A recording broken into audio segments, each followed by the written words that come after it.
Offences for which Section 37 is invoked the NDPS Act. Chapter 5 of the NDPS Act lays down the provision for offences and penalties. All offences committed under this Act would be non-cognizable offences under Section 37 of the same Act. Following are the offences under this Act. Section 25 of the Act provides punishments for the use, purchase, sale, transportation, import or export of warehoused poppy, a drug. The punishments under this Act are divided into three categories, depending upon the quantity of the poppy straw. Section 16 of the Act lays down the penal purposes for the use, purchase, sale, transportation, imports or exports of coca leaves. Section 17 lays down the provisions for punishment for the offences related to prepared opium, while Section 18 provides penal provisions for opium and opium poppy. Section 19 of the Act also lays down the provisions for offences related to opium. It provides that if any authorized cultivator illegally deals with opium, he shall be punished for a rigorous punishment of not less than 10 years and not more than 20 years. Section 20 sought to punish those who commit offences related to cannabis. Offenders under this Act are divided into three categories based on the quantity they deal with. Section 21 of the Act lays down penal provisions for those dealing in manufactured drugs. Those dealing in manufactured drugs or any other substance containing the same would be punished.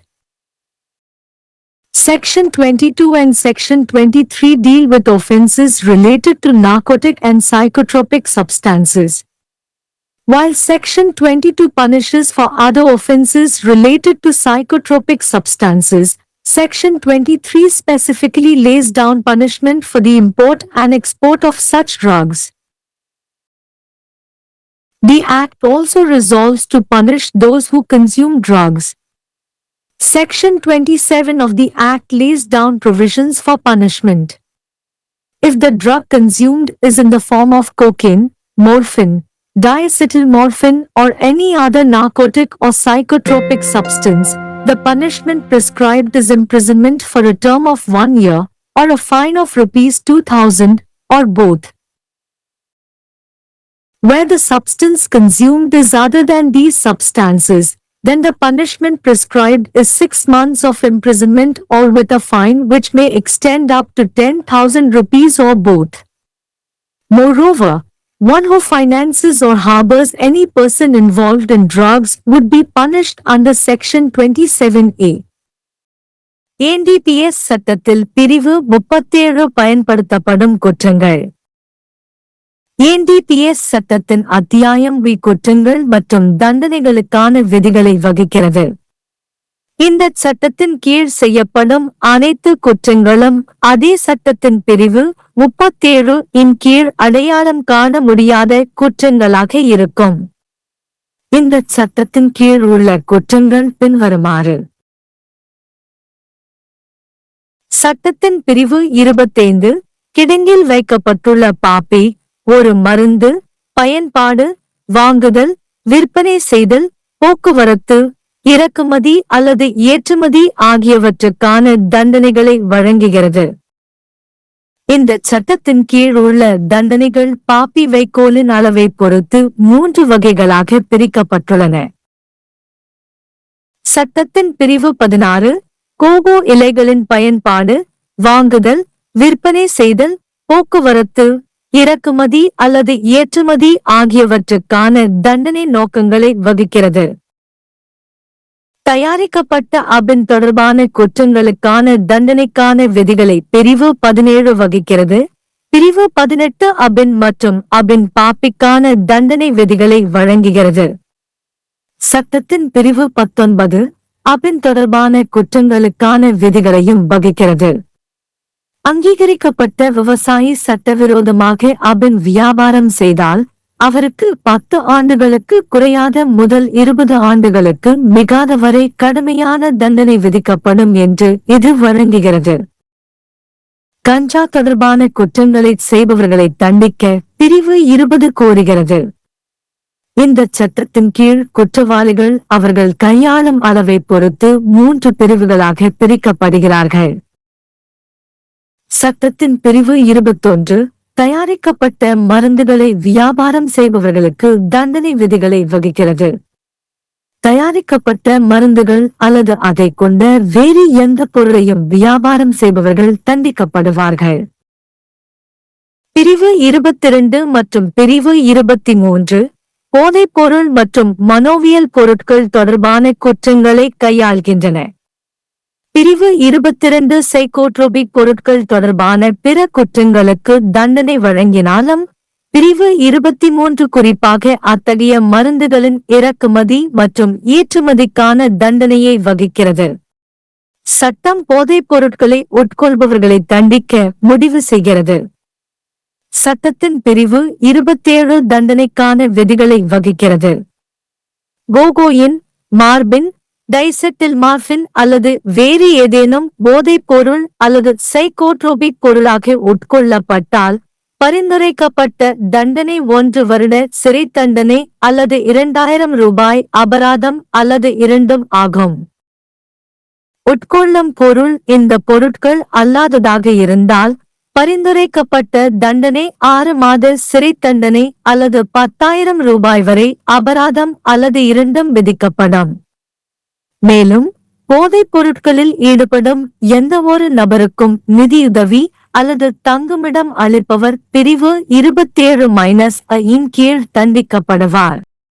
वे अपराध जिनके लिए NDPS अधिनियम की धारा 37 लागू की जाती है। एनडीपीएस अधिनियम का अध्याय वे अपराधों और दंडों के लिए प्रावधान निर्धारित करता है। इस अधिनियम के तहत किए गए सभी अपराध उसी अधिनियम की धारा 37 के तहत गैरसंज्ञेय अपराध माने जाएंगे। इस अधिनियम के तहत निम्नलिखित अपराध हैं। अधिनियम की धारा 25 गोदाम में रखे पोस्ट 1 दवा के उपयोग, खरीद, बिक्री, परिवहन, आयात या निर्यात के लिए दंड का प्रावधान करती है। इस अधिनियम के तहत दंड को पोस्ट के भूसे की मात्रा के आधार पर 3 श्रेणियों में विभाजित किया गया है। अधिनियम की धारा 16 कोका के पत्तों के उपयोग, खरीद, बिक्री, परिवहन, आयात या निर्यात के लिए दंडात्मक उद्देश्यों को निर्धारित करती है। धारा 17 तैयार अफीम से संबंधित अपराधों के लिए दंड के प्रावधान निर्धारित करती है, जबकि धारा 18 अफीम और अफीम पोस्ट के लिए दंडात्मक प्रावधान प्रदान करती है। अधिनियम की धारा 19 अफीम से संबंधित अपराधों के लिए भी प्रावधान निर्धारित करती है। इसमें प्रावधान है कि यदि कोई अधिकृत किसान अवैध रूप से अफीम का कारोबार करता है तो उसे कम से कम 10 साल और अधिकतम 20 साल की कठोर सजा दी जाएगी। धारा 20 में भांग से संबंधित अपराध करने वालों को दंडित करने का प्रावधान है। इस अधिनियम के तहत अपराधियों को उनके द्वारा किए जाने वाले कारोबार की मात्रा के आधार पर 3 श्रेणियों में बांटा गया है। अधिनियम की धारा 21 में निर्मित दवाओं का कारोबार करने वालों के लिए दंडात्मक प्रावधान किए गए हैं। निर्मित दवाओं या उससे युक्त किसी अन्य पदार्थ का कारोबार करने वालों को दंडित किया जाएगा। धारा 22 और धारा 23 में मादक और मनोविकार नाशक पदार्थों से संबंधित अपराधों को शामिल किया गया है। धारा 22 में जहां मनोविकार नाशक पदार्थों से संबंधित अन्य अपराधों के लिए दंड का प्रावधान है, वहीं धारा 23 में ऐसी दवाओं के आयात और निर्यात के लिए विशेष रूप से दंड का प्रावधान है। अधिनियम में नशीली दवाओं का सेवन करने वालों को भी दंडित करने का प्रावधान है। अधिनियम की धारा 27 में दंड के प्रावधान किए गए हैं। यदि सेवन किया गया मादक पदार्थ कोकीन, मॉर्फिन, डासिटाइल मॉर्फिन या किसी अन्य मादक या मनोदैहिक पदार्थ के रूप में है, तो निर्धारित सजा 1 वर्ष की अवधि के लिए कारावास या 2000 रुपए का जुर्माना या दोनों है। यदि सेवन किया गया पदार्थ इन पदार्थों के अलावा अन्य है, तो निर्धारित सजा 6 महीने की कारावास या जुर्माना है, जो 10,000 रुपए तक हो सकता है या दोनों हो सकते हैं।